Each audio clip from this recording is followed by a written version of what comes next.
और रेपो और reverse repo rate में बढ़ोतरी से इंडस्ट्री खुश नहीं है। बैंकों के अक्टूबर में ब्याज दरें बढ़ाने के बाद इंडस्ट्री के लिए फंड की लागत बढ़ने की आशंका है, जिसका सीधा नुकसान रियल एस्टेट और ऑटो सेक्टर की कंपनियों को होने वाला है।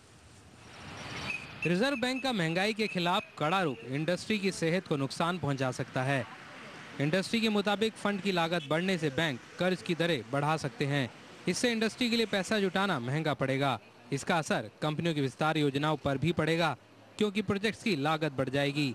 इंडस्ट्री की चिंता है कि रिवर्स रेपो में बढ़ोतरी से बैंक उद्योगों को कर्ज देने की बजाय रिजर्व बैंक के पास पैसा रखना ज्यादा पसंद करेंगे। रेट बढ़ोतरी की सबसे ज्यादा मार रियल एस्टेट सेक्टर पर पड़ सकती है। मंदी के बाद रियल एस्टेट कंपनियों के लिए कर्ज जुटाना पहले से ही भारी हो रहा है। ऐसे में फंड का महंगा होना इस सेक्टर से ग्राहकों को दूर कर सकता है।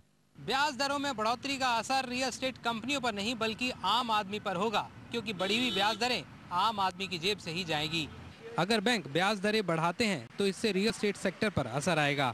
और एक्चुअल यूज़र जो है वो हमेशा ईएमआई या बैंक फाइनेंस के थ्रू लेता है। अगर बैंक फाइनेंस एक्सपेंसिव हो जाएगी तो नेचुरली उनको परचेजिंग कैपेसिटी, ईएमआई को फैक्टर इन करने की कैपेसिटी जो है वो इफेक्ट होती है उससे। I think the RBI mindset of allowing assets which are let's say investments have already gone in, halfway through you sort of withdraw, that's going to harm projects.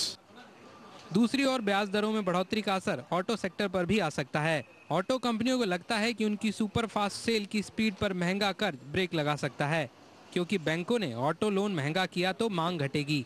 हालांकि तुरंत इसका असर नहीं दिखेगा, क्योंकि फेस्टिव सीजन में बिक्री वैसे ही अच्छी रहती है। फेस्टिव डिमांड तो जो रहेगा उसका मोमेंटम चालू रहेगा। मुझे नहीं लगता है कि वो जिसमें कम हो जाएगा। हालांकि इंडस्ट्री को उम्मीद है कि रिजर्व बैंक की ये बढ़ोतरी अब आगे नहीं होगी, क्योंकि सरकार और रिजर्व बैंक दोनों को ही लगता है कि आगे महंगाई दर कम होगी। कुमार कार्तिकेय और अमृता प्रीतम के साथ दीपक उपाध्याय, जी बिजनेस, दिल्ली। त्योहारी सीजन में सरकारी कर्मचारियों को दोहरे तोहफा मिला है। कल ईपीएफ ब्याज दर में बढ़ोतरी की गई और आज महंगाई भत्ते में 10% की बढ़ोतरी का सिलसिला किया गया है। इस बढ़ोतरी के बाद अब केंद्रीय कर्मचारियों को बेसिक सैलरी का 45% महंगाई भत्ते के तौर पर मिलेगा।